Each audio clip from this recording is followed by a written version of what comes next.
सो गीता माँ, सबसे पहले तो ये जानना चाहेंगे, आज आप शार्दुल के पॉडकास्ट पर आए हो, कितनी अनफिल्टर्ड बातें हुई है और बहुत ज़्यादा हुई है, मुझे पता नहीं क्यों। बट क्योंकि एक रैपो भी है ना शाहरुख जी के साथ, तो बात करने में झिझक नहीं है। तो मेरा प्रॉब्लम ये है कि जब मैं बोलती हूँ तो फिर मैं बोल ही देती हूँ। मैंने बोल दिया, अब वो कितनी अनफिल्टर्ड है और कितनी अनसेंसर्ड है वो देख के पता चलेगा। वेल ये जानना चाहेंगे कौन सी ऐसी एक बात है या कुछ भी बात है जो हम ऑडियंस को या आपके फैंस को नहीं पता और आज आपने ये पॉडकास्ट पे बोली हो। बहुत सारे लोग मेरे काम के बारे में जानते ही हैं जी। और उसके बारे में तो वैसे भी देयर नथिंग हिडन। मेरी पर्सनल लाइफ उतनी ज़्यादा बाहर नहीं है, nobody and I don't like discussing it about. तो शायद आपको कुछ चीज़ें मेरे पर्सनल लाइफ के बारे में पता चलेंगी। वाओ। ऐसे कुछ है नहीं बट पता चलेगी। वेल गीता माँ, अभी तक आपको हमने जजेस की पोजीशन पर देखा, अब तो हम आपको वहीं पर देखते हैं और एज ए कोरियोग्राफर कहीं पे देखेंगे आप। Why there is nothing not something else. I feel that अब ना बहुत कुछ बदल गया है। मैं जिस स्कूल से आती हूँ जी, और वहाँ पे काम करने का तरीका सलीका बहुत अलग था। अब बहुत अलग हो गया है। Also I enjoy now having to sit and watch other people and give my opinion. और उसमें मुझे ऐसा नहीं है कि वहाँ पे काम नहीं है, वो काम ही है। कितना बोलना है, कितना नहीं बोलना है, किसका दिल दुखाना है और नहीं दुखाना है, वो काम है। राइट। बिकॉज आप कुछ भी कह जाते हो और अगर आप इम्पैक्टफुल नहीं है किसी की ज़िंदगी में अच्छी तरह से, then that can turn around and become quite हानिकारक। Well, that's work. Well if I am not wrong, ये आपका शायद से फर्स्ट पॉडकास्ट होगा या सेकंड पॉडकास्ट होगा? सेकेंड आई थिंक मनीष के साथ मैंने पहले Yes. किया था। मैं कम जाती हूँ इन चीज़ों के लिए। Why you don't talk about your personal life or your क्या जानना है मेरे बारे में? वैसे भी मैं समझती हूँ मेरे काम के बारे में अगर लोग देखते हैं और सराहते हैं तो वो मेरे लिए काफ़ी है। I been on television from 2008 I think and I have been loved, I have been humbled with the love I have got. तो मेरे लिए उतना काफ़ी है यार, उससे ज़्यादा आपको क्या जानना है? सुबह मैं उठती हूँ, कॉफ़ी पीती हूँ, आप सबको दिखता है मैं कैसे कॉफ़ी पीती हूँ। अब उससे ज़्यादा मैं क्या दिखाऊँ आपको मेरे बारे में? There has to be something interesting. मुझे ऐसा लगता है कि कोई इंटरेस्टिंग चीज़ें अगर आप दिखा दें किसी को तो फिर देखने में मज़ा आता है। मैं अभी सब्जियां काट रही हूँ मेरे घर में या खाना पका रही हूँ या झाड़ू मार रही हूँ, उससे आपको क्या लेना देना है? बट मैम, आप अभी जिस तरह कह रहे हो, कितने ऐसे सेलिब्रिटीज़ हैं जो कहते हैं हमारी पर्सनल लाइफ डिस्क्लोज नहीं करनी है या नहीं बताना है, बट ऑन अदर हैंड हम देख रहे हैं कि उनके ब्लॉग्स चल रहे हैं जहाँ पर वो खुद ही रिवील कर रहे हैं, बट जब मीडिया कवर करती है तो उनके ऊपर पॉइंट आउट किया जाता है। व्हाट यू हैव टू से? I think it's double standards.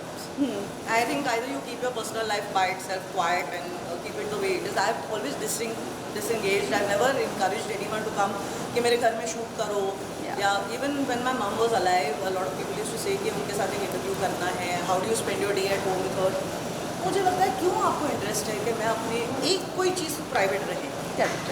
And if you set that and you feel like that then you should stick with it. Correct. तो एट द मोस्ट मैं आपको दिखा सकती हूँ कि मैं सुबह सुबह क्या करती हूँ, मैं अपनी कॉफ़ी कैसे पीती हूँ, क्या करती हूँ।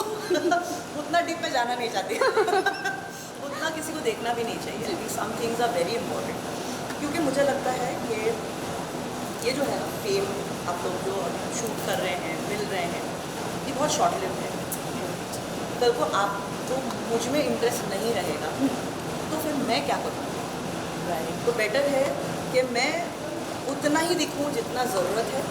आपको भी अच्छा लगेगा, आप अगली बार मुझे कभी देखोगे और अगर बहुत टाइम बीत गया है या समय बीत गया है तो आपको भी इंटरेस्ट रहेगा कि आप मिलो, जानो कुछ कि क्या चल रहा है काम के बारे में, and it will be interesting. Right. अगर आप मुझे रोज़ देखोगे, आप मैं रोज़ जिम जा रही हूँ या नहीं जा रही हूँ, क्या कपड़े पहन रही हूँ, तो फिर आपको क्या इंटरेस्ट रहेगा?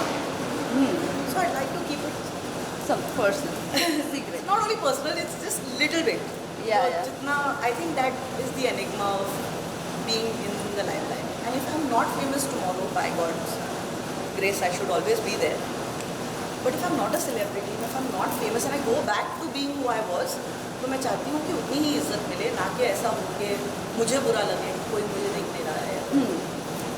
वेल अभी ये जानना चाहेंगे मामा जी भी आपको यहाँ पर मिले हैं और किस तरह की उनके साथ बातचीत हुई है, क्योंकि मामा जी के साथ आप सुपर डांसर हो, उस पर आप लोगों की नोकझोंक बहुत ज़्यादा मस्त लगती थी, बट अभी मैडनेस पर वो आ रहे हैं, क्या कहना मैडनेस पे चाहिए? आ रहे हैं। परितोष का अब ऐसा है कि बहुत बिजी हो गए हैं, फिल्में कर रहे हैं। 7 तारीख को और 14 तारीख को उनकी फिल्म रिलीज़ हो गई है। एंड ये हमारी हमेशा दुआ रहती थी, जब हम एक साथ बैठते थे पहले सुपर डांसर के टाइम पे, मैं हमेशा प्रे करती थी कि यार तुम इतने बिजी हो जाओ कि मिलने का वक्त ना मिले, और आज वही हो रहा है। तो आज मैं उसको मिली हूँ, आई थिंक बहुत महीनों के बाद मिली हूँ, बिकॉज ये शूटिंग में लास्ट वो मैडनेस पे मिली थी मुझे, आज मिल रही हूँ, और शायद पता नहीं फिर जब फिल्म रिलीज़ होगी तब मिलूँगी। So yeah it's become lesser, but I am just happy क्योंकि वो काम अच्छा कर रहे हैं।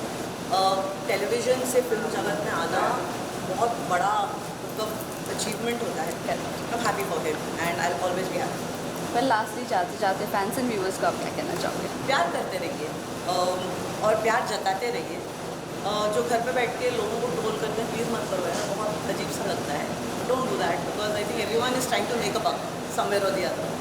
एंड वो मीडिया हो या पर्सनैलिटीज़ हो या सेलिब्रिटीज़ हो, सब अपने में जुटे हुए हैं, काम करने में, कुछ कमाने में, कुछ करने में। So when you bring them down it affects them morally.